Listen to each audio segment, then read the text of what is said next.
a los participantes.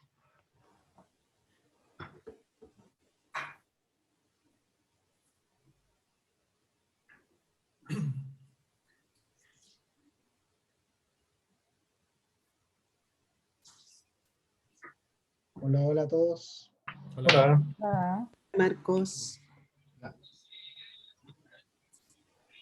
Marcos sigue en el Salón de Honor del Instituto. Sí. Sí, ¿cómo estás, Viviana? Bien. Hoy día voy a tener que tener cámara apagada porque estoy a cargo de los niños chicos ahora, entonces entre salir por si acaso. Mil disculpas, pero estoy por acá.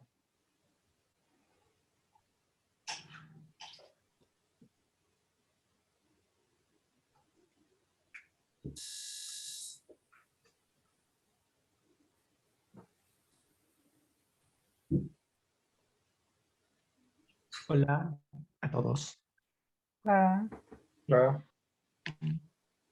Hola. Todas.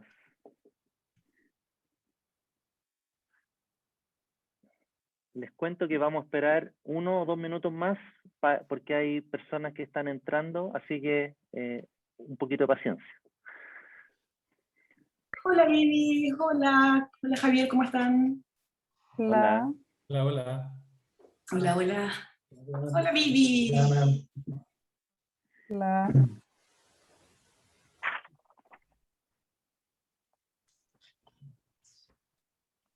Esta es la parte más entretenida cuando uno puede ver las caras y qué foto eligen o con quién se acompañan. Veo a Felipe con su hijo que nos saluda. Qué fantástico. Estoy con un invitado especial.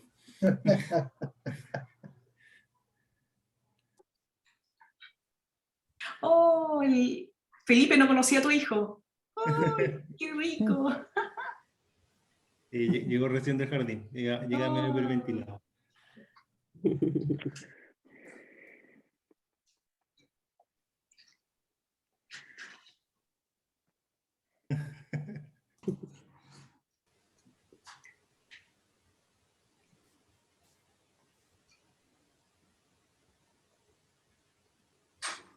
Con o sin furia.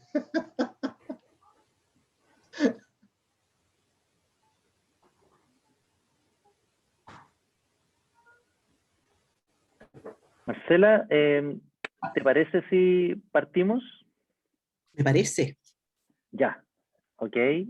Bueno, en primer lugar quisiera saludarlos a todos y a todas. Muy buenas tardes y bienvenidos a este segundo seminario de nuestro ciclo de seminarios de datos e inteligencia artificial de la Facultad de Ciencias Físicas y Matemáticas. Este es el primero de los seminarios en los cuales algunas de las unidades de nuestra facultad, aquellas que trabajan principalmente en estos temas, datos de inteligencia artificial, harán presentaciones, así que en las próximas 3 o 4 sesiones vamos a tener varias presentaciones de departamentos y de centros. ¿Ya? Hoy tenemos una presentación del departamento de computación y otra presentación del departamento de ingeniería mecánica y también del programa IMA+. El próximo seminario va a ser en 14 días, ¿ya? Así que sería bueno que como esta va a ser una actividad recurrente de nuestra facultad, ojalá la noten en su agenda y cada 14 días, en este mismo horario, el mismo día de la semana, vamos a hacer los seminarios, ¿ya? Así que eso es lo primero que quería decirles. También quería informarles que en el chat va a aparecer un link dentro de poco con una encuesta que estamos haciendo para ver cuáles son sus intereses en este tema que es tan relevante hoy en día, ¿ya?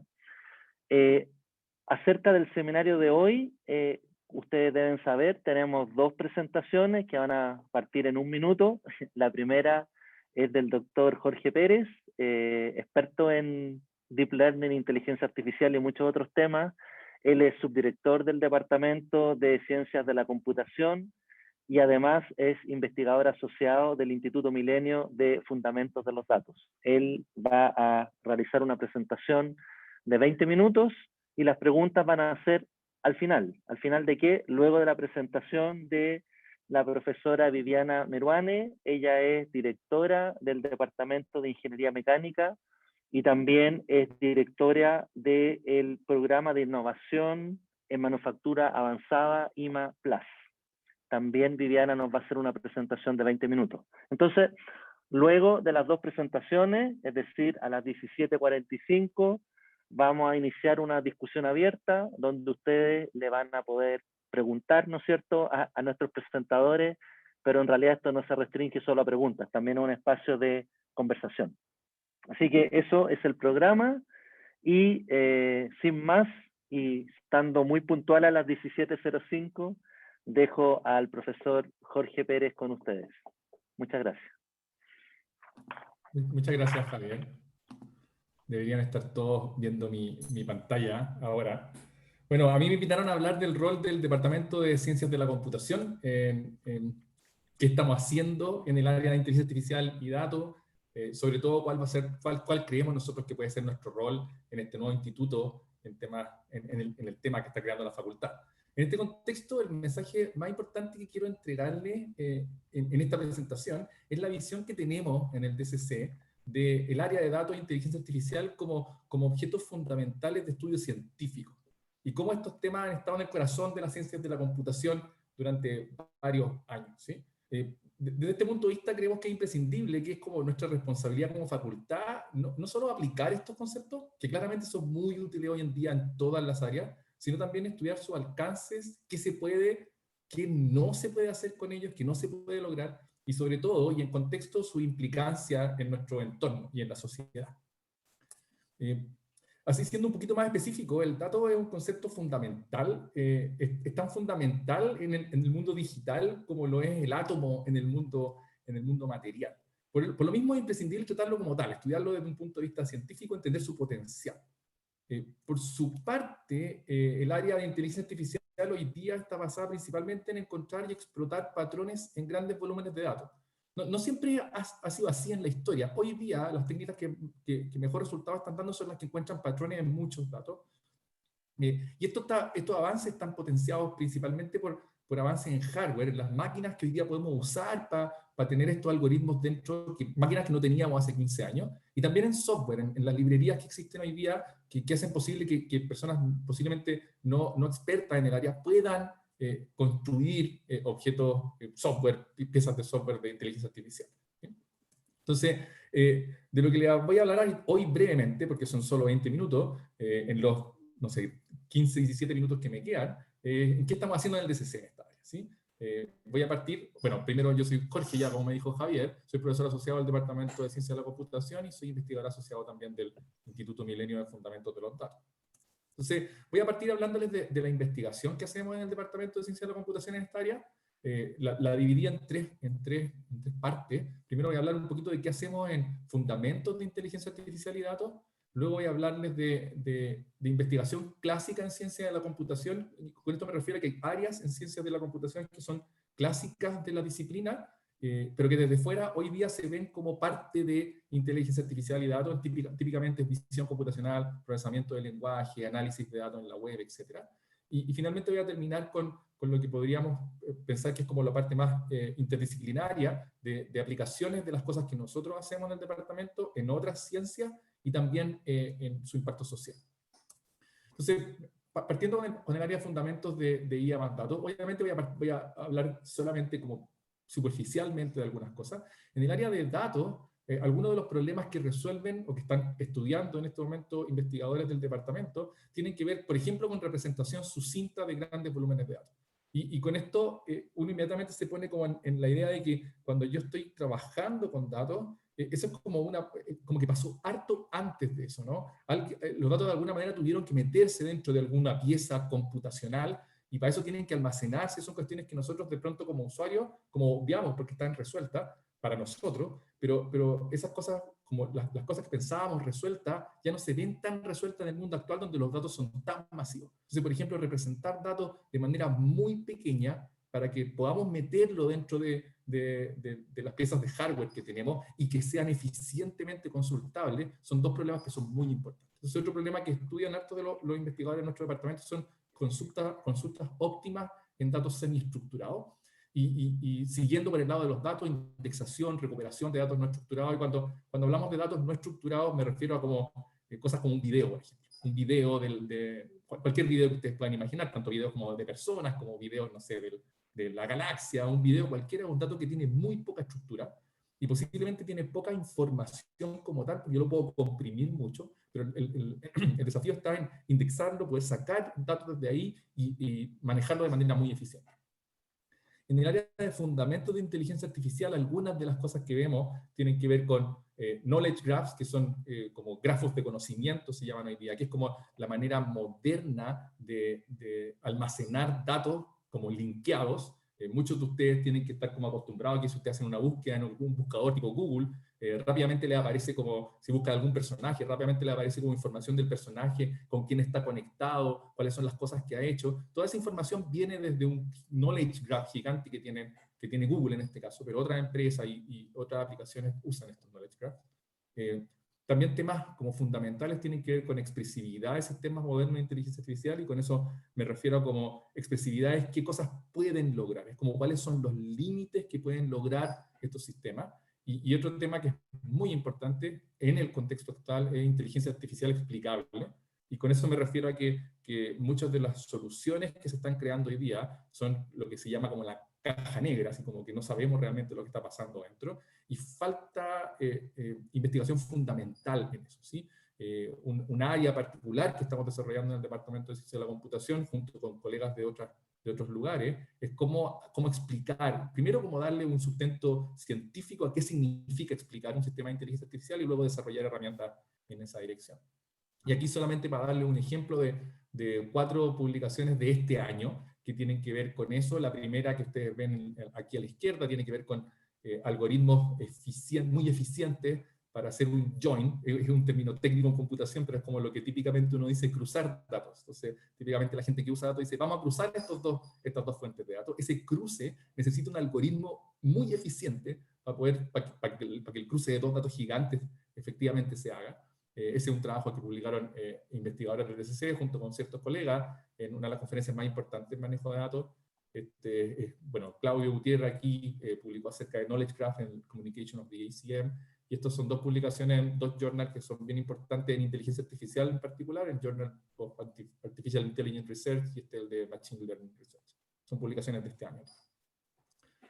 Dentro de investigación que uno le podría llamar clásica en ciencias de la computación, entonces aquí puse 3 áreas, hay varias más, ¿sí? Pero son como 3 áreas que son como muy claras, que se ven como desde fuera como aplicaciones de inteligencia artificial o aplicaciones de datos, ¿sí? 3 de ellas son, por ejemplo, el análisis en redes sociales, y ahí hay temas como detección de discurso de odio, otras cosas que hace Andrea Belliuk, como los límites de la predictibilidad de sistemas de interacción social. Y en este caso estamos hablando de grandes volúmenes, cuando decimos como datos sociales, en este contexto nos referimos a grandes volúmenes de datos que nosotros, los usuarios, metemos en estas aplicaciones que estamos usando todos los días, ¿sí? Y en otras áreas, tenemos 2 áreas que son como bien grandes en el Departamento de Computación, también visión computacional y procesamiento del lenguaje natural, y cada una de ellas tiene sus propios problemas científicos, que claramente tienen como aplicaciones que uno ve que son como aplicaciones de inteligencia artificial. En visión computacional hay un par de términos técnicos aquí, pero por ejemplo las 2 primeras tienen que ver con objetos tridimensionales. La segunda es bien interesante, que tiene que ver con reconstrucción de objetos a partir de representaciones de esos objetos, y hay una aplicación bien bonita que les puedo contar si tenemos más tiempo después, que se trata de reconstruir piezas arqueológicas, ¿sí? Se encuentran piezas arqueológicas que no están completas y uno puede reconstruirlas usando técnicas de reconstrucción de objetos 3D. Y en el tema de procesamiento del lenguaje natural hay harta investigación también. Por ejemplo, una cosa interesante, análisis de sesgo en representaciones de texto, y esto tiene que ver con, yo también estoy involucrada en esa investigación, y tiene que ver con que algunos de estos sistemas modernos que nosotros construimos a partir de entrenarlos, o de que aprenden de datos textuales que se han escrito en la historia, de alguna manera llevan los sesgos que las mismas personas han metido dentro de ese texto. No está claro cómo analizar y cómo contrarrestar, si es que queremos o no queremos contrarrestar ese sesgo. Es un tema súper rico de investigación. Aquí, para darle un ejemplo, así como muy de una aplicación particular, y por qué se los muestro, porque es una combinación de dos áreas, de estas dos áreas, y ahí muestra cómo combinando investigación de dos áreas podemos lograr resultados muy buenos. Esta es una aplicación que construyó uno de nuestros alumnos de doctorado, y que tiene, bueno, primero, todos están viendo que son videos, ¿sí? Y la tarea acá es poder construir una representación textual, un texto que represente lo que está pasando en el video. En este caso, bueno, la de la izquierda dice: "A woman is applying makeup on her face", y la de la derecha dice: "A man is pouring salsa into a bowl". Estos textos están construidos de manera automática con un algoritmo que toma el video y construye el texto. ¿Y por qué lo que es interesante acá es que Jesús, el alumno de doctorado, tuvo una idea que es bien interesante aquí, que lo que dijo es como: voy a tratar de tomar el video, y el video típicamente tiene como una representación que le llaman semántica, que es qué es lo que está pasando en el video, pero lo que dijo es como, antes de pasar a esa representación, voy a hacer una representación sintáctica. ¿Qué significa eso? Voy a tratar de analizar el video como analizaría sintácticamente una oración, que es como hay un objeto, hay dos objetos que están interactuando, hay una acción dentro del objeto, y eso le permitió mejorar el estado del arte en la predicción de texto. De hecho, el sistema de Jesús es el que tiene hoy día el mejor performance internacionalmente, al menos hasta enero de este año, fue cuando publicó su trabajo, generando texto desde videos. ¿Sí? Entonces, este es como que está mezclando visión computacional con procesamiento de lenguaje natural para obtener una solución mejor. Y en esta área de aplicaciones, que es posiblemente algo que posiblemente es distinto a otras ciencias, o no como tan habitual en otras ciencias, una parte importante es ser capaces de generar recursos de investigación que otros grupos, no solo los grupos internos, otros grupos pueden usar para avanzar la ciencia, y que luego ellos generen otros recursos de investigación. Entonces, una parte que no hemos tomado bien en serio en el DCC es estar produciendo recursos de inteligencia artificial abiertos a toda la comunidad científica. Ustedes pueden encontrarlo aquí en nuestro GitHub, DCCU Chile. Si ustedes se meten, ahí van a ver varios repositorios. Y aquí lo que estamos, por ejemplo, no sé, el repositorio de acá. Este es un modelo de lenguaje natural en español, que es como, de hecho, es el único modelo de atención neuronal, que es como la técnica que da mejores resultados hoy en día en procesamiento de lenguaje natural, es el modelo que funciona en español. ¿Y por qué es importante esto de que funcione en español? Puede parecer un poco de nicho, pero en general los avances más grandes de este tipo de herramientas, como estos recursos, vienen en idioma inglés o en idioma chino, porque ahí es donde está, digamos, el dinero, ¿no? Ahí es donde están la mayor cantidad de gente que puede consumir esto, y está siendo desarrollado principalmente por empresas muy grandes. Entonces hay un valor en que nosotros a este lado vamos a estar desarrollando cosas que sirven para hacer investigación en nuestro propio idioma. Y aquí ustedes pueden ver cosas que tienen que ver con representación de palabras, de discurso de odio más allá del inglés, y también de esto que les estaba hablando como de sesgo en los textos. De hecho, es bien importante el tema, digamos, como local. Escribimos un artículo aquí con Bárbara este año también en la revista de Communications of the ACM, en donde mostramos un poco cuáles son como estos problemas, como que hay como ciertas brechas en esta área de investigación, pero también cómo podemos trabajar en conjunto para irlas cerrando. Y también nos da un nicho de aplicación a nosotros, ¿sí? como posiblemente vamos a tener poca competencia, no poca competencia, pero es como si vamos a estar haciendo modelos grandes de lenguaje en inglés, posiblemente va a haber otros grupos que van a estar interesados en eso, y si vemos como, no sé, español, o incluso idiomas más estrictos, posiblemente podemos hacer un mejor aporte. Finalmente, siguiendo en investigación, algunas aplicaciones que hacemos en ciencia y sociedad en general. Respecto de sociedad, el trabajo de Bárbara también es bien reconocido con respecto a detección de desinformación, lo que hoy día se conoce como fake news. También hemos hecho trabajo en procesamiento de texto político, en gobierno de datos, y algo que como que a veces obviamos un poco, que tiene que ver con seguridad y privacidad de datos. Y cuando somos usuarios, posiblemente como que nos preocupamos un poco menos de eso, pero eso es un tema central de investigación en el DCC también. Y finalmente, la parte que puede ser, digamos, que se ve como una aplicación más directa con otras áreas y con otros departamentos, es cuando usamos datos de inteligencia artificial y cooperamos con otros departamentos para hacer soluciones mejores para ciertos problemas. Y ahí un par de de ejemplos son la detección y cuantificación de impacto de desastres naturales, donde hay una cooperación ahí de un par creo que ahora volvieron a ver mi presentación, ¿sí? Con un par de personas del Instituto de Sismología. También hemos cooperado con Jocelyn Dunstan de este instituto, en análisis de texto médico, y lo último es razonamiento difuso en sistemas de software y hardware crítico, y ahí está la aplicación que gente del DCC ha cooperado con las personas que están viendo lo del satélite. ¿Sí? Sí, hay parte del software de Suchai que ha sido evaluado con técnicas de inteligencia artificial para estar seguro de que ciertas partes funcionan correctamente como queremos que funcionen.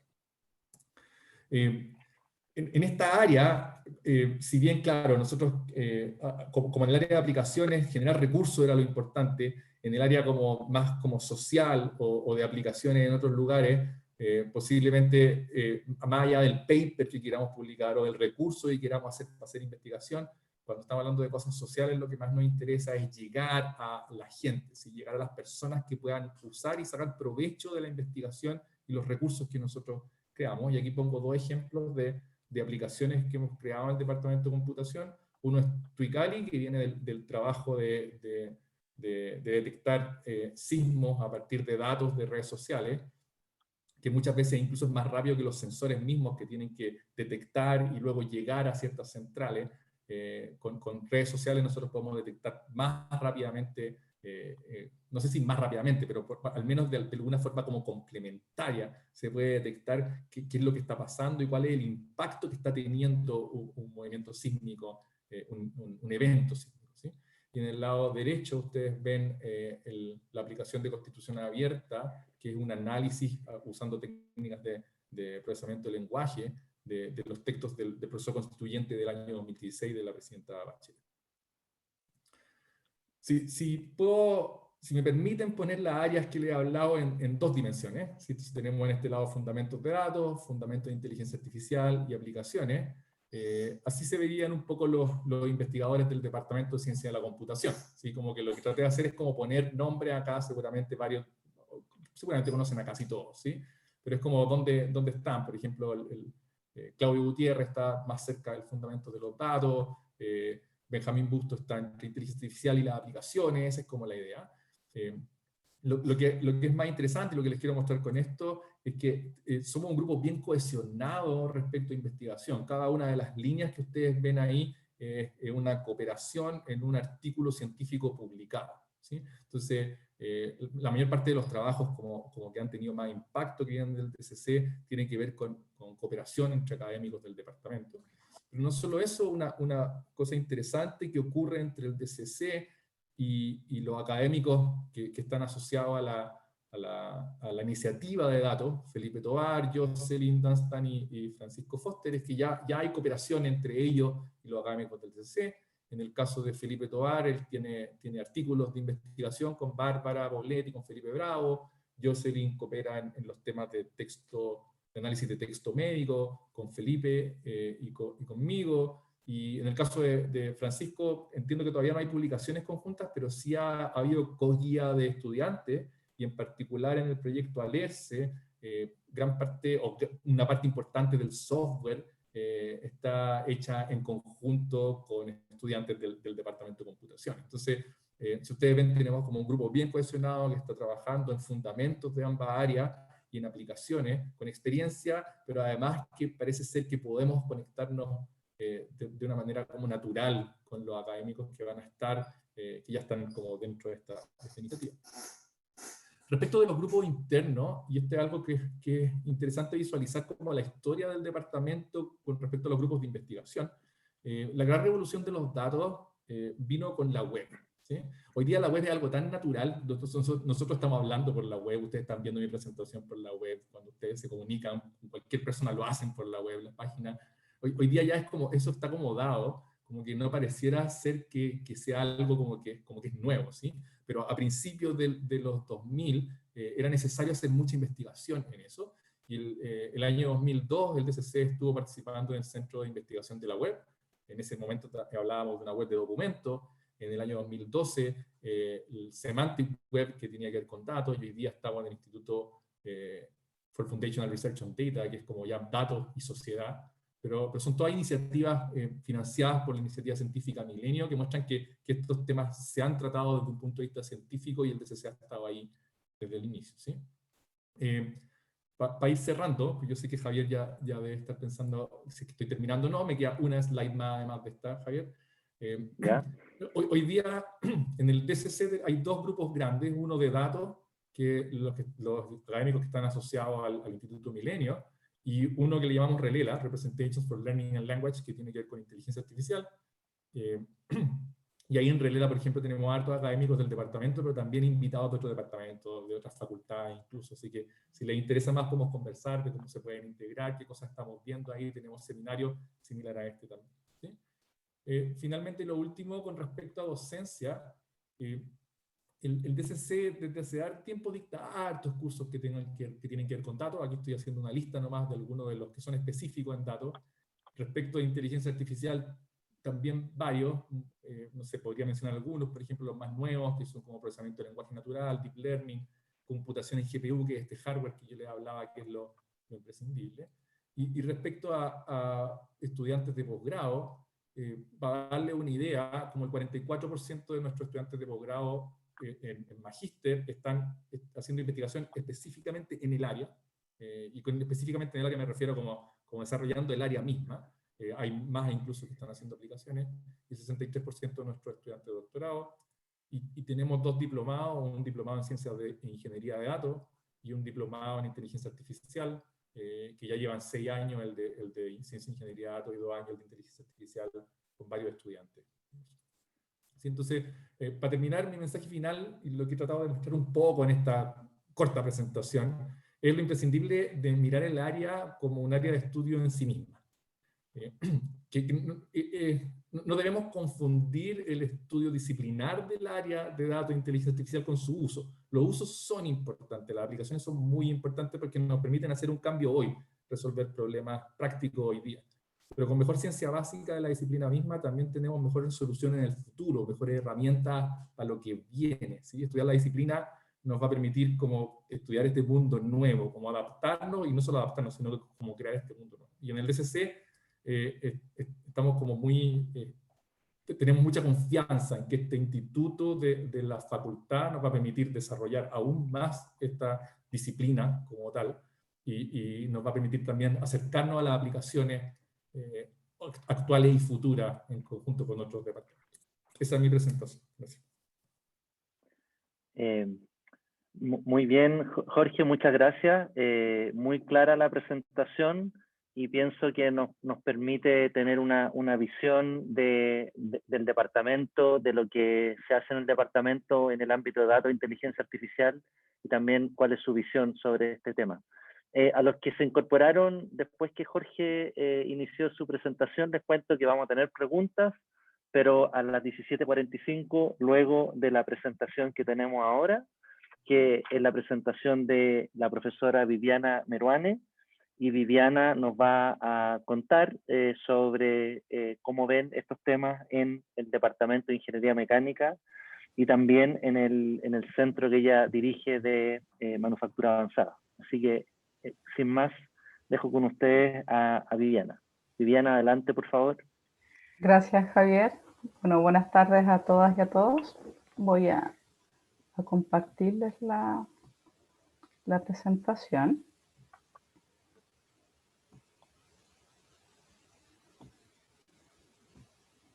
Y ahí debería estar bien. Bueno, como ya mencionaron, yo les voy a contar sobre qué es lo que estamos haciendo en aplicaciones de datos e inteligencia artificial en el Departamento de Ingeniería Mecánica y en el programa de innovación en manufactura avanzada. Entonces, partiendo con el departamento, una de las áreas más relevantes que tenemos en el departamento, asociado a datos e inteligencia artificial, tiene que ver con el modelamiento de sistemas. En ingeniería mecánica, en muchos casos, nosotros necesitamos tener modelos numéricos que nos permitan predecir la respuesta de ciertos sistemas. Bueno, aquí ponemos algunos ejemplos, ¿no es cierto?, para distintas áreas. Por ejemplo, poder modelar turbinas eólicas, ¿no es cierto? El flujo, para poder predecir cuál va a ser la potencia, la velocidad de las turbinas, sistemas solares, sistemas también robotizados, fluidos, sólidos, etc. Tenemos distintas áreas en las que requerimos desarrollar modelos numéricos o sistemas. Y en muchos de esos casos, esos modelos los vamos a ocupar, por ejemplo, para poder optimizar el diseño, poder estimar ciertos parámetros, o poder, también que es importante, saber cuál es la incertidumbre de nuestros modelos, saber cuál es el error que tenemos en los modelos al predecir alguna respuesta. También estos modelos numéricos los podemos querer ocupar en tiempo real, por ejemplo, en sistemas de control. En muchos casos se requiere una retroalimentación de lo que está ocurriendo junto con el modelo para poder hacer el control del sistema o para predecir el comportamiento futuro. En estos casos, como digo, en tiempo real, esto quiere decir que nosotros necesitamos poder tener una evaluación rápida del comportamiento de los modelos. Sin embargo, la mayoría de los modelos que nosotros desarrollamos, que son modelos de alta fidelidad, son modelos que requieren muchos grados de libertad. En muchos casos hablamos de millones de grados de libertad. Entonces, por lo tanto, son modelos que son muy lentos de evaluar y no los vamos a poder evaluar en tiempo real, o por ejemplo para hacer optimización tampoco, porque al optimizar también se requiere evaluar el modelo muchas veces. Entonces, ¿qué es lo que buscamos? Poder desarrollar modelos subrogados, modelos equivalentes de este sistema, que sean más livianos, que se puedan evaluar de manera más rápida, pero que sigan siendo tan precisos como los modelos de alta fidelidad. ¿Cómo hacemos esto? Lo primero es identificar cuáles son los parámetros relevantes de la respuesta de nuestro modelo. Nosotros tenemos la respuesta de un sistema físico, por ejemplo, acá muestro el caso de vórtices, ¿no es cierto?, en un flujo, y tal vez uno podría decir, claro, acá tal vez los parámetros relevantes tienen que ver con estos vórtices que se están desprendiendo, tal vez la velocidad, la distancia entre vórtices, etc.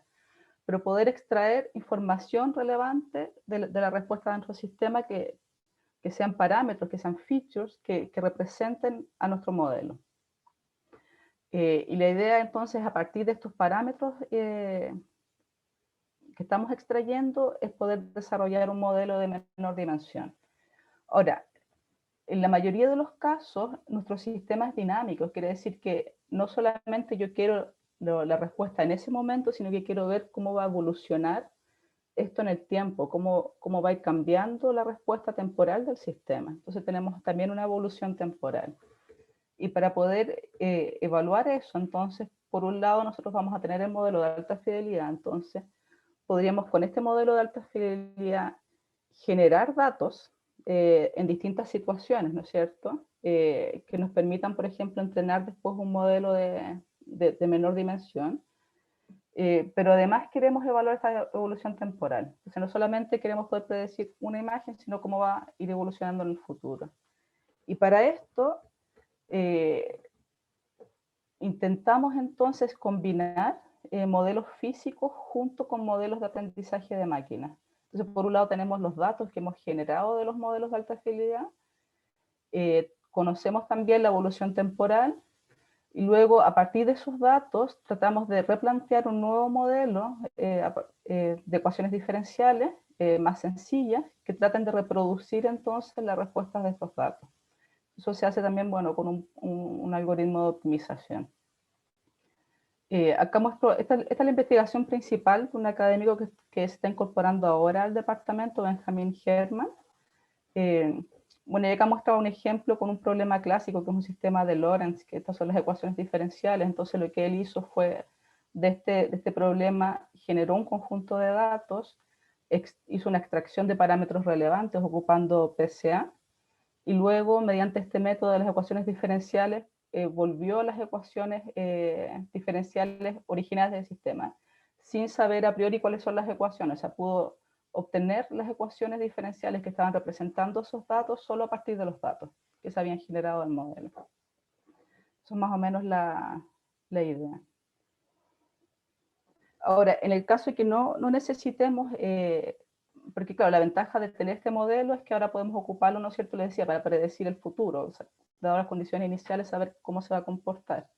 En el caso que que queramos modelar algo que sea estático, que no necesitemos las condiciones en el futuro, entonces en ese caso podemos ocupar solamente modelos basados en datos, sin necesidad de tratar de modelar las ecuaciones de movimiento. Y en esos casos, entonces, por un lado tenemos un modelo de alta fidelidad, ¿no es cierto?, que lo ocupamos para generar bases de datos con las respuestas que nosotros queremos, y esas bases de datos entonces se ocupan para entrenar algún algoritmo, usualmente inteligencia artificial, que me permita entregar una predicción de alta fidelidad muy similar al modelo original, pero en un tiempo mucho menor de evaluación. Y este modelo entonces, digamos como un gemelo digital de mi modelo original, me permite, por ejemplo, evaluar el modelo en tiempo real o, por ejemplo, también hacer optimización de ese modelo.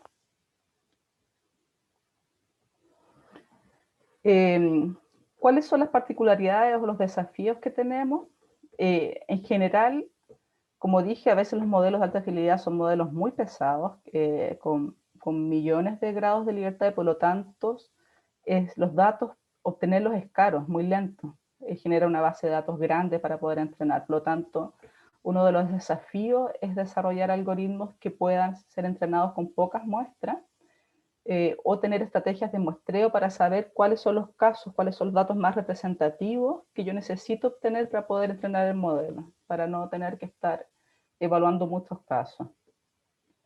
También es importante la fidelidad de los modelos que estamos construyendo, porque un error en el modelo puede tener altos costos, ¿no es cierto? Especialmente si estamos hablando de modelos que se van a aplicar luego, por ejemplo, en casos industriales.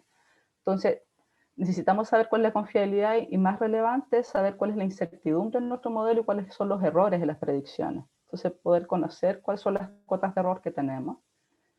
El hecho, de nuevo, si vamos al caso de las aplicaciones industriales, en general están reacios a ocupar modelos que sean cajas negras, por ejemplo, como son los algoritmos de aprendizaje de máquinas, en donde uno no entiende mucho cómo funcionan, sino que sabes que le doy una entrada, me da un resultado, pero no se sabe muy bien qué es lo que está pasando dentro.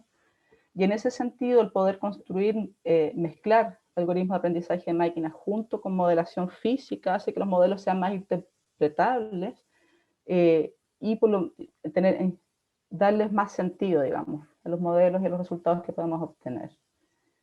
Y también el hecho de agregar modelación física, entonces también nos permite tener modelos que van a ser capaces de generalizar y de poder predecir comportamientos en un futuro. Entonces ahí hay la importancia de que podamos incorporar física, modelación, conjunto con algoritmos de aprendizaje de máquina.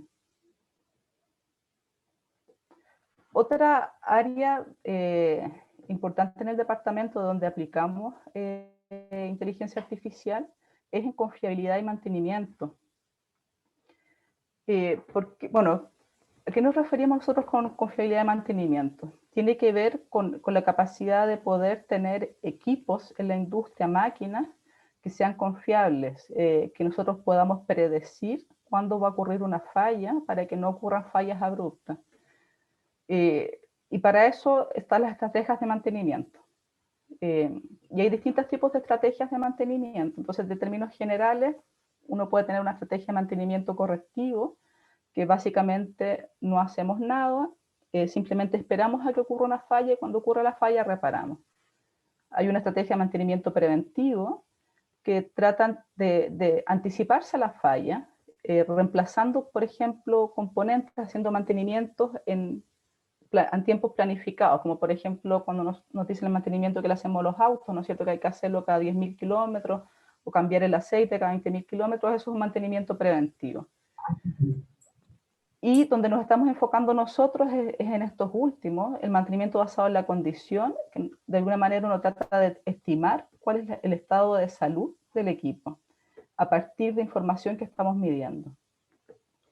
Y el mantenimiento predictivo es que si yo conozco cuál es el estado de salud del equipo, poder predecir cuál va a ser el comportamiento en el futuro, y por lo tanto esa predicción del comportamiento me va a decir cuándo va a ocurrir la falla, y por lo tanto poder planificar de manera correcta el mantenimiento. Como les digo, entonces, la parte que nosotros nos estamos enfocando es en esto, es hacer la predicción del estado de salud y del comportamiento futuro de un equipo dado los datos que estamos obteniendo. Y eso lo podemos hacer entonces a partir de datos de monitoreo de las máquinas. Entonces, en general, la mayoría de los equipos están siendo monitoreados por muchos sensores, sensores de vibración, temperatura, voltaje, corriente, presión, etc. Y todos estos sensores esconden información del estado de salud de los equipos. Entonces, lo que nosotros, y eso, bueno, como cada equipo está generando esta información, usualmente una frecuencia de muestreo alta y en una industria te vamos a tener muchos equipos, lo que está ocurriendo es que nos estamos llenando de información. O sea, las empresas están teniendo muchos datos, mucha información sobre los equipos, y esto no son capaces de procesarlo de la forma tradicional, que sería manualmente, que haya algún especialista que esté mirando los datos. Y ahí aparece el concepto entonces que Enrique dio el nombre de Big Machinery Data. Se refiere al problema de Big Data en máquinas. Entonces, para poder procesar todos estos datos, cuando estamos hablando de grandes cantidades de datos, estamos implementando algoritmos de aprendizaje profundo. ¿Por qué aprendizaje profundo? Porque estamos hablando ya de Big Data, ¿no es cierto? Y cuando tenemos datos que son masivos o son muchos parámetros, en general los algoritmos más estables, más superficiales, no tienen una performance suficientemente alta. En cambio, los algoritmos de Deep Learning son capaces de aprender mucho mejor, de mayor profundidad, cuando tenemos datos masivos.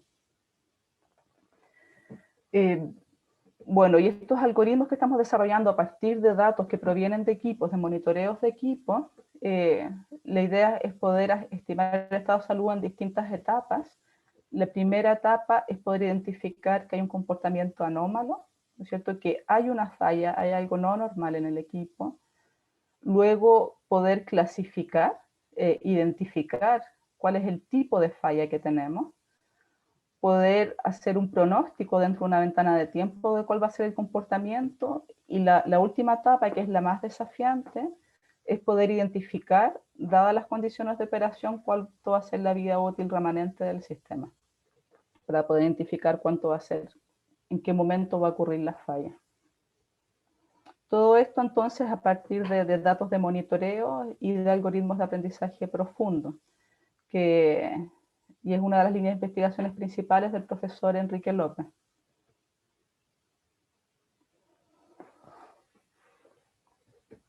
Bueno, ahora respecto al programa de innovación en manufactura avanzada, como os había mencionado, también soy directora de este programa. Voy a partir primero contando a qué nos referimos con manufactura avanzada. Y la manufactura avanzada se refiere a la digitalización de la manufactura. Entonces se habla de que hay un conjunto de tecnologías que están transformando la manufactura, están transformando la industria, y esto están principalmente asociados al tema de datos y de inteligencia artificial. Entonces, por un lado está el tema de generación de datos. Cada vez más tenemos equipos sensorizados, ¿no es cierto? El tema de datos masivos, de Internet de las cosas, la comunicación entre equipos y cloud computing, ¿no es cierto? La tecnología de la nube, luego los algoritmos para procesar estos datos, ¿no es cierto? Algoritmo de inteligencia artificial, aprendizaje de máquinas, analítica avanzada. Bueno, y otras tecnologías, por ejemplo, interacción humano-máquina, pantallas táctiles, realidad virtual aumentada, el tema de manufactura aditiva o impresión 3D. Ahora, ¿qué es lo que estamos haciendo nosotros en el programa de innovación a manufactura? Un programa que está enfocado en el desarrollo de productos que se van a transferir a la industria. Entonces, es principalmente, como les decía, desarrollo más que investigación, y lo hacemos en conjunto con empresas asociadas al programa. Porque es importante que los desarrollos que estemos haciendo sean efectivamente aplicables a la industria, sean un problema de la industria y que después efectivamente se puedan transferir. Una de las líneas, tenemos distintos proyectos, pero hoy voy a contar sobre los proyectos que tienen que ver con el tema de datos e inteligencia artificial. Entonces, una de las líneas tiene que ver con la identificación de fallas. Esto es similar a lo que les había hablado de la investigación del profesor Enrique, ¿no es cierto? Que tenemos equipos que nos están generando datos. Estos datos los vamos a procesar por algoritmos de inteligencia artificial que me permitan entonces predecir el estado de salud, clasificar fallas para poder planificar de mejor manera el mantenimiento. Y acá estamos desarrollando dos aplicaciones principales. La primera es la detección de anomalías, ¿no es cierto? Detectar que hay un comportamiento anómalo en un equipo que nos da una alerta. Y luego algoritmos de clasificación de fallas. Acá muestro un ejemplo de un algoritmo de clasificación en base a análisis de aceite de equipos que nos permite identificar qué tipo de falla está ocurriendo. Tenemos también un proyecto sobre predicción de fatiga laboral. Este proyecto lo está desarrollando el profesor Ángel Jiménez, que es del Departamento de Ingeniería Industrial, pero colabora con nosotros en el programa de innovación en manufactura avanzada. Y aquí la idea es poder, en vez de, como vimos antes, de predecir el comportamiento, el estado de salud de las máquinas, acá es las personas. Entonces, estar monitoreando variables fisiológicas de las personas que nos permitan identificar cuál es el estado de fatiga que tiene un operario. ¿Por qué? Porque una gran parte de los accidentes laborales tiene que ver con fatiga laboral. Cuando están haciendo operaciones que son repetitivas, o por ejemplo los conductores también, al momento de fatigarse entonces pueden estar propensos a tener accidentes. Y lo que hemos desarrollado acá entonces son algoritmos que pueden identificar de forma automática, a partir de un monitoreo que es una pulsera con sensores, cuál es el estado de fatiga de una persona. Bueno, y por último tenemos también un proyecto de gemelos digitales, que intenta entonces tener un modelo computacional que pueda representar a un sistema real de la industria. Pero acá el concepto de gemelo digital, además de que me pueda representar a un modelo real, es que esté conectado con mi sistema real. O sea, este modelo digital que está en un computador está recibiendo los datos de monitoreo de mi sistema real en tiempo real, valga la redundancia, y que nos permita entonces identificar cómo va el comportamiento, incluso poder predecir y hacer mejoras en el sistema casi en tiempo real. Y acá, este es un proyecto que está desarrollando el profesor Williams Calderón, aplicado a industrias de manufactura. Entonces es un sistema que está monitoreando equipos de manufactura, tornos CNC, monitorean un conjunto de parámetros en tiempo real y están desarrollando algoritmos que nos permitan entonces predecir cómo va la performance de esos equipos, cuáles son las tareas que están realizando los equipos y poder optimizar entonces la eficiencia en la ejecución de las órdenes de una planta de manufactura. Y en términos también de energía, de tiempos de operación, etc. Eso es, con eso termino la presentación. Gracias. Muy bien. Muchas gracias, Viviana. Justo en el tiempo, justo 20 minutos. Muy buena la presentación, muy interesante. También muy interesante la presentación de Jorge, así que ojalá los podamos aplaudir a ambos virtualmente. Ahora vamos a entrar a la tercera parte o a la segunda parte de nuestro seminario, que es esta discusión abierta. Así que en la discusión abierta vamos a tener, por una parte, preguntas hacia los dos expositores, preguntas para Jorge, preguntas para Viviana, y también opiniones, ¿no es cierto? Y digamos, comentarios en el espíritu de lo que queremos buscar con estos seminarios, que es que nos conozcamos más, nos conozcamos las unidades y las personas que estamos trabajando en estos temas para, ojalá, establecer nuevas colaboraciones, sinergias, y que esto ayude a impulsar el desarrollo de este nuevo instituto que tenemos en nuestra facultad, que es el Instituto de Datos e Inteligencia Artificial. Así que, sin más, me gustaría dar la palabra a ustedes. Sugiero que el método a los que les funcione sea levantando la mano en el chat, y si por supuesto alguien tiene algún problema para hacer esto, puede levantar la mano ahí en la cámara o hablar sencillamente cuando hay un momento. Así que, dicho lo anterior, vamos a partir por las preguntas de aquellas personas que levanten la mano, y las primeras dos personas son el profesor Marco Orcha, del Departamento de Ingeniería Eléctrica, y el profesor Francisco Forstner, del Instituto de Datos e Inteligencia Artificial. Así que partimos con Marco. Adelante. Muchas gracias a todos. Oye, muy buenas presentaciones, la verdad que sí. Escuchando un poco a todo y considerando el perfil de varios académicos que he tenido el gusto de conocer dentro de la facultad, siento que hay un desafío bien interesante, y puse algo en el chat, que permite una sinergia, una colaboración entre distintas unidades y que está enfocado en el tema de mantenimiento predictivo. En muchas conversaciones que he tenido con gente de, por ejemplo, de General Electric en Estados Unidos, de NASA Ames, etcétera, hay un desafío muy grande a la hora de tratar de fusionar adecuadamente información no paramétrica, dice esa información que está en reportes, que está en informes, en manuales de procedimientos, junto con información paramétrica, dícese datos típicos de potencia, voltaje, pues, flujos, etcétera, a los cuales estamos más acostumbrados, para efecto no solo de optimizar los esquemas de mantenimiento preventivo, sino también establecer esquemas de mantenimiento predictivo, y es más, para tratar de entender cómo se puede optimizar los procedimientos de mantenimiento en sí. Yo creo que hay una tremenda oportunidad porque involucra aspectos de Natural Language Processing, involucra evidentemente aspectos de data, hay temas de extracción de características, análisis de bases de datos que tienen un montón de anomalías, complejidades, moderación, hay que incorporar la fenomenología.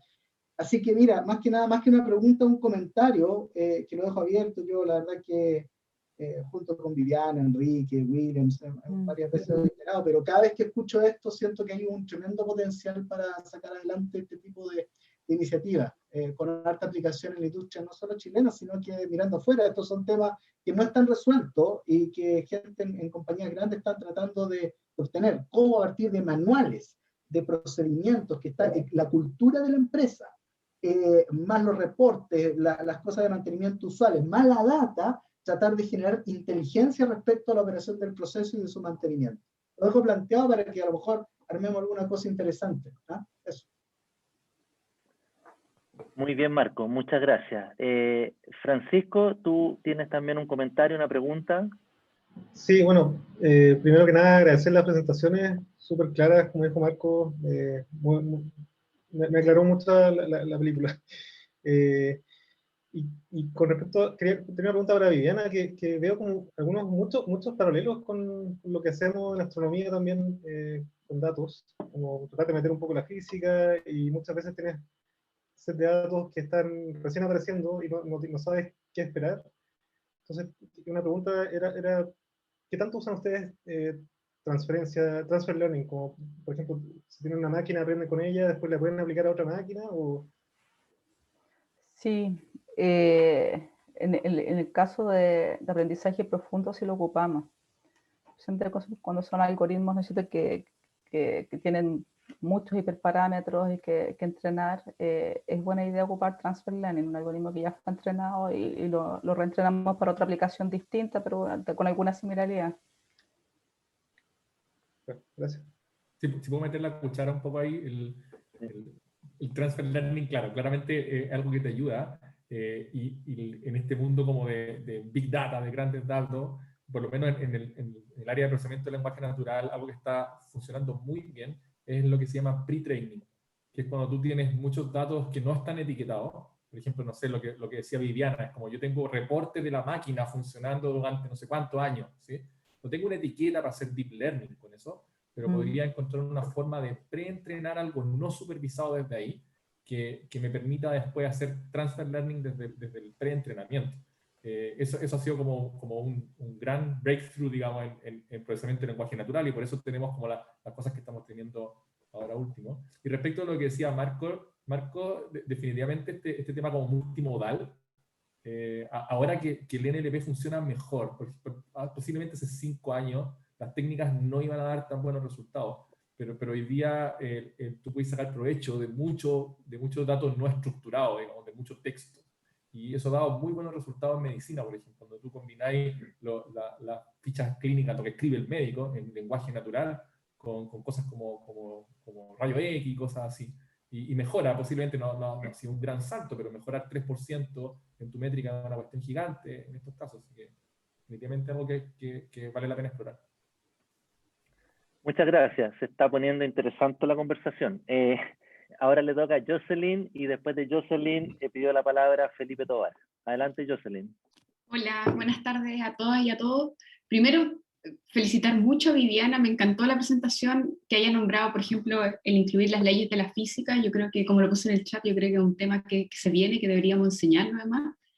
Y la pregunta que tengo es para Jorge, y es con respecto al video captioning, que hay una, como que si tuviera que juntar plata cada vez que hay una empresa de salud que me viene a decir, ustedes hacen cosas en imágenes y texto, o sea, por ejemplo, de una radiografía, sugerir un diagnóstico, hay mucha, porque es muy de telemedicina eso. Entonces hay empresas que se dedican solo a eso, que los hospitales les mandan una foto y quisieran tener, por ejemplo, algoritmos para decir esto es grave y tiene que verlo un radiólogo, o esto es súper fácil, lo puedo hacer con etiquetado automático. Entonces, la pregunta es, ¿esto es solo para video y tú le veís la aplicación? O sea, como obviamente en medicina uno tiene que hacer un fine tuning médico, pero ¿tú crees que puede ser un proyecto?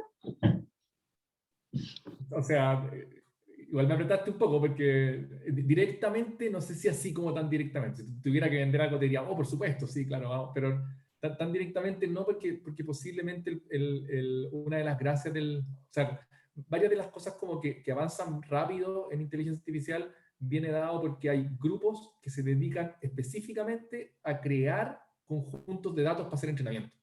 Como que se pasan 3 años creando un conjunto de datos que está súper bonito para hacer entrenamiento. Entonces, eso es un poco para ir viendo las técnicas, ¿no? Lo que tú hacías como, entonces, dado que tenías un buen conjunto, no tenías esta pesadilla, por ejemplo, tú te has enfrentado a eso, ¿no? Cuando vas a encontrar datos médicos que están todos súper malos, te dicen que están bien etiquetados, pero están súper feos, tenés que ordenarlo, y después capaz que casi no podéis sacar información desde ahí. Entonces, si bien el tema de video captioning funciona muy bien, es como el estado del arte en este momento para hacer video captioning, las ideas posiblemente se puedan trasladar, pero no me atrevería a decir que con tan buenos resultados, ¿sí? Y generalmente para aplicar estas técnicas lo que requería es un conjunto de datos grande, y en medicina, bueno, tú y yo sabemos que tenemos este problema de que no siempre es fácil compartir datos médicos, o sea, como acceder a las fichas clínicas de los pacientes, algo que no se puede por ley. Entonces, ahí hay un desafío. Yo creo que superando esos dos desafíos, sí se podrían aplicar, ¿sí? Pero es cuestión de que nos pongamos a trabajar, digamos, en conjunto y tratemos de empujar en esa dirección. Yo sé que tú tenías harta experiencia creando datasets, que es un trabajo que a veces es como, no sé, pues de afuera los académicos lo pueden ver como poco valorable, pero es muy valorable en el mundo actual. O sea, como crear estos datasets son como parte de lo principal. Así que feliz de cooperar y conversar un poco más en detalle de eso. Muy bien, muchas gracias. Aprovecho de mencionar que Jocelyn también es académica del nuevo Instituto de Datos e Inteligencia Artificial, para los que no la conocen. Y la próxima persona que va a preguntar, Felipe Tovar, también es académico del nuevo Instituto de Datos e Inteligencia Artificial. Adelante, Felipe. Gracias, Javier. Bueno, en primer lugar, igual que el resto, sumarme a las felicitaciones. Excelente charla, las disfruté bastante ambas. Lo mío no sé si es una pregunta, no espero una respuesta al menos, pero creo que es un tema que es interesante analizar, y es para Viviana. Cuando tú mencionabas en tu charla, Viviana, sobre de alguna forma el objetivo de replicar estos modelos que llamaban de alta precisión, creo, alta precisión, con modelos basados en estructuras más generales, como no sé si te referías a redes neuronales o cosas así. Mi pregunta ahí es, el modelo de alta precisión supongo que es basado en primeros principios, seguramente de discretización de algunas ecuaciones diferenciales. ¿Esos modelos también tienen supuestos, ¿cómo le llaman? Supuestos simplificatorios, algo así? Por ejemplo, que no hay roce, o que el espacio es homogéneo, cosas así. Entonces, esos modelos en teoría también pueden estar mal. Entonces, seguramente mi pregunta es más conceptual y apunta en la dirección de si efectivamente uno puede aprender de los datos de forma más precisa, donde esa más y precisa son cosas que no sé todavía cómo podemos definir. Pero no sé si la pregunta va en la práctica o más conceptual, pero efectivamente creo que vale la pena dejar abierta la posibilidad que a veces el modelo agnóstico, que no tiene el sesgo de la ecuación diferencial que uno asumió que no tenía roce o cualquier otro supuesto simplificatorio, seguramente es mejor que el modelo que uno pudo construir desde ecuaciones que restringen un entendimiento del proceso. Sí, sí es cierto. O sea, la mayoría de esos modelos numéricos que uno desarrolla con elementos finitos va a tener errores. Se pueden tratar de disminuir haciendo ajustes de modelo con datos experimentales, es una opción. Lo otro es ocupar directamente datos experimentales, pero en general es difícil también tener suficientes datos experimentales, porque no es tan fácil. Teniendo un modelo uno puede generar muchos casos de manera, digamos, mucho más fácil que con experimentos. Gracias. Gracias. Quisiera saber si hay más preguntas. No veo más manos azules arriba. No sé si alguien quiere levantar la mano en la cámara o quiere preguntar directamente. Mientras se deciden, le voy a hacer una pregunta a Jorge. Jorge, cuando tú presentaste lo que se hace en el departamento de computación, en la parte de fundamentos, lo dividiste en fundamentos de datos, fundamentos en inteligencia artificial, pero en la parte de los fundamentos no vi que hubiera un trabajo en los fundamentos del aprendizaje de máquina o del aprendizaje profundo. Sí me imagino que lo usan en lo que tú llamaste como investigación clásica, en visión computacional, etcétera, pero no en la parte de fundamentos. ¿Es así o es porque había un tiempo finito para la presentación y eso no se incluyó? Sí. Primero quería decir eso, ¿sí? Como traté de hacer como una visión como muy amplia, porque entiendo que en el seminario todavía van a venir presentaciones específicas de los distintos investigadores, entonces ahí van a haber cosas más específicas. En la mayor parte de la presentación como que traté de evitar poner técnicas particulares. Cuando decía IA, en varias partes, por ejemplo, cuando puse como explicabilidad del sistema de inteligencia artificial, finalmente, si tú ves la investigación específica que estamos haciendo, en esa estoy involucrado, tiene que ver con explicabilidad de modelos de deep learning.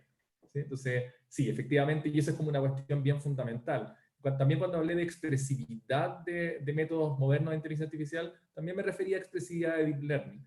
Y con expresividad de deep learning me refiero a como cuáles son los límites de las cosas que tú puedes aprender en deep learning.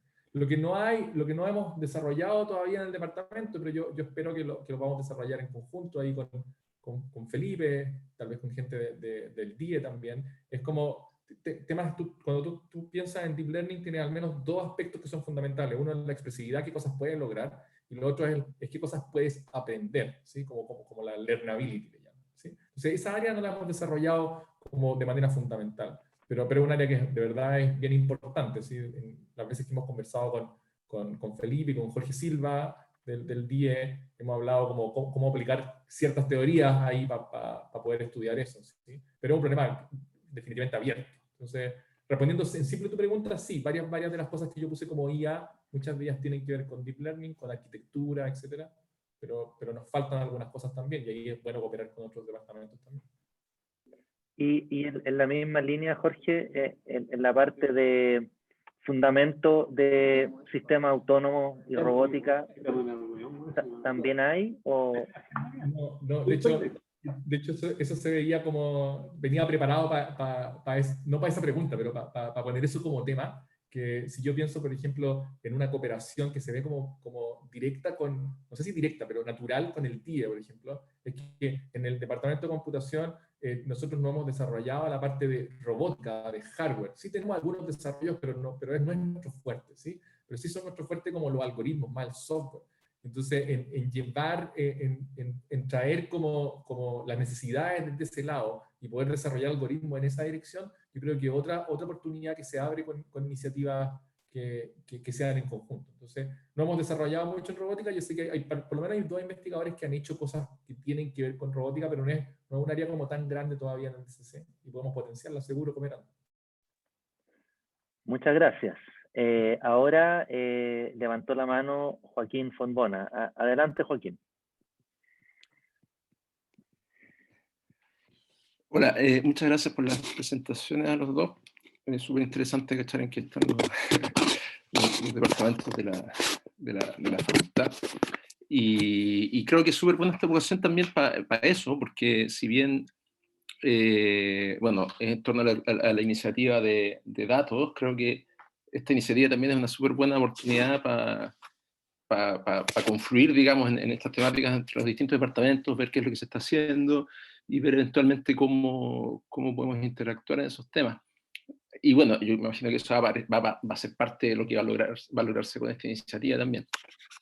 Entonces, quería comentar un par de cositas porque me parece interesante lo que comentó ahora Jorge sobre la learnability, porque también es un tema que se está estudiando mucho desde el punto de vista matemático, desde el punto de vista de procesos estocásticos, porque el entrenamiento de las redes neuronales, bueno, básicamente lo único que funciona a la escala que uno tiene que trabajar y la escala real, digamos, con streaming de datos son algoritmos de tipo gradiente estocástico, ¿sí?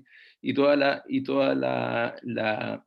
entender qué es lo que hace el gradiente estocástico y por qué tienes, o sea, se entiende en un algoritmo clásico de los años 50, pero en contextos súper chicos, digamos, en contextos que eran los de hace 20 hasta hace 30 años, digamos. Entonces, todo lo que ha pasado en los últimos 20 años con la avalancha de datos que hay, y por otro lado, el desarrollo de las redes neuronales y el hecho de que estas cosas funcionen, es un misterio, o sea, matemáticamente hasta hace poquito yo diría que era un poco un misterio, ¿sí? ¿Por qué puedes entrenar una red neuronal que por mucho que tenga una estructura que está bien pensada y todo, por qué puedes entrenarla y a pesar de que puede ser algo que está súper sobreparametrizado, que tiene como dimensión si lo ves como un problema de aproximación de funciones, tiene una dimensión súper grande, pero así todo son algoritmos y maneras de aprender que generalizan bien, ¿sí? Esa es la magia, digamos, ¿sí? Esa es la sorpresa. Y bueno, hay una serie de enfoques matemáticos para eso, en particular el que para mí es más cercano tiene que ver con modelos de campo medio, que en el fondo tú lo que te das cuenta es que lo que estás haciendo no es optimizar una función de los parámetros de las neuronas, sino que lo que tenés es una función y esa función es súper mala, digamos, súper no convexa, de dimensión súper grande, y lo que tenéis en el fondo es una función que depende de la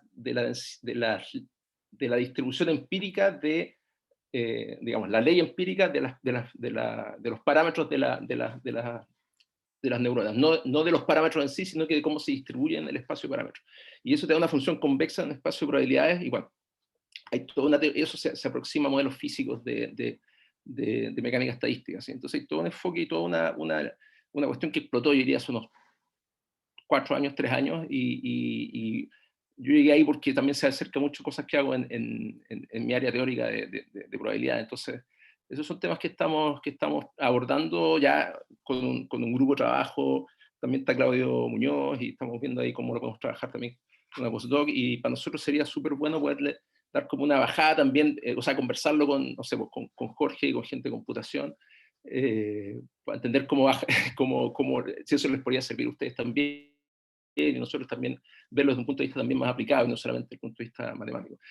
Y también me parece que hay muchas oportunidades y cosas que se podríamos conversar también con el área de Viviana, que yo siempre he estado mirando un poquito así de lejos qué es lo que están haciendo, porque muchas de las cosas que hacen, yo diría que casi todo en mantenimiento predictivo y bueno, en general en las aplicaciones que hacen, tienen mucho de lo que es también cuantificación de incertidumbre. Obviamente es un área bueno, donde se usa mucho probabilidades y donde también se están desarrollando un montón de técnicas, no sé, que combinan modelos mecánicos, deterministas, EDP, con bueno, la incertidumbre en sí, todo lo que son problemas inversos y bayesianos y cosas así. Entonces, no sé, veo que hay un montón de cosas donde podríamos conversar y a lo mejor encontrar posibilidades de colaboración, y me parece súper bueno digamos, este foro que se está creando, y ojalá que, no sé, que podamos aprovechar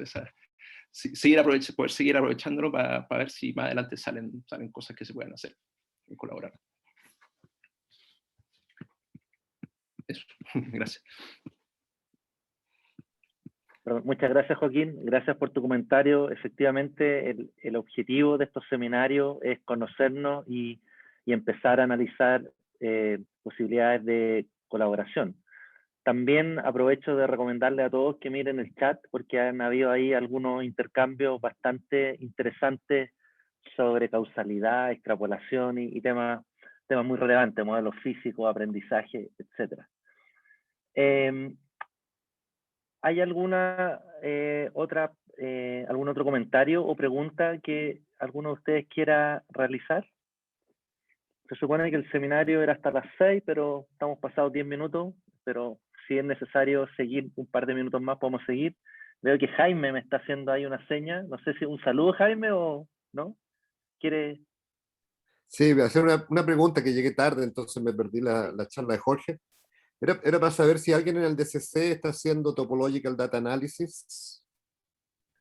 Sí, había justo una línea ahí que te perdiste, pero sí, hay análisis de datos topológicos, hay gente en eso. De hecho, creo que están por aquí. Te puedo mandar después el link y el comentario para juntarlo. Sí. No es mi área, así que no puedo hablar muy en detalle de ello, pero sí sé, yo pedí información, me mandaron ahí, lo vi, está como bien interesante el tema. Súper, gracias. Gracias, Jaime. ¿Tenemos alguna última pregunta o comentario? En el intertanto, me gustaría recordarles que estamos en una serie de seminarios. El de hoy es el segundo, se vienen muchos más. El objetivo de los próximos seminarios es que sigamos conociendo a los distintos departamentos y centros de la facultad.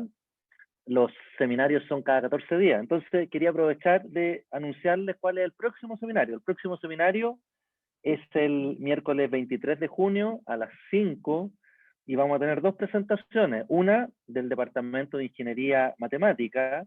La presentación va a estar dada por el profesor Daniel Remenick. Y la segunda va a ser del Departamento de Ingeniería Eléctrica. Y la presentación va a estar dada por el profesor Jorge Silva. Y como moderador vamos a tener al profesor Felipe Tobar.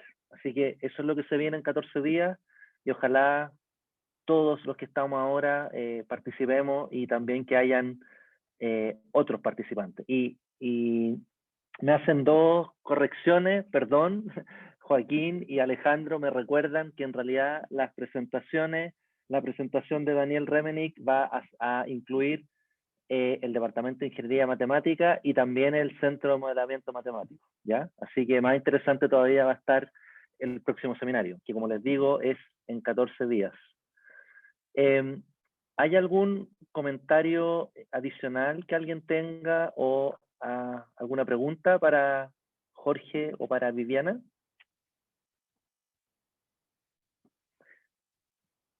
Pareciera que no. Así que aprovecho de darles nuevamente las gracias a Jorge y Viviana. Felicitémoslos por el chat, por favor, por sus presentaciones. Hacer estas presentaciones de un departamento cuestan bastante porque hay que consolidar mucha información, sintetizar. O sea, sin duda que es un trabajo que se valora. Y como les decía, nos vemos en 2 semanas. Muchas gracias a todos y cuídense. Gracias. Chao. Chao, cuídense todos. Chao, Gracias a todos. Chao. Chao. Chao.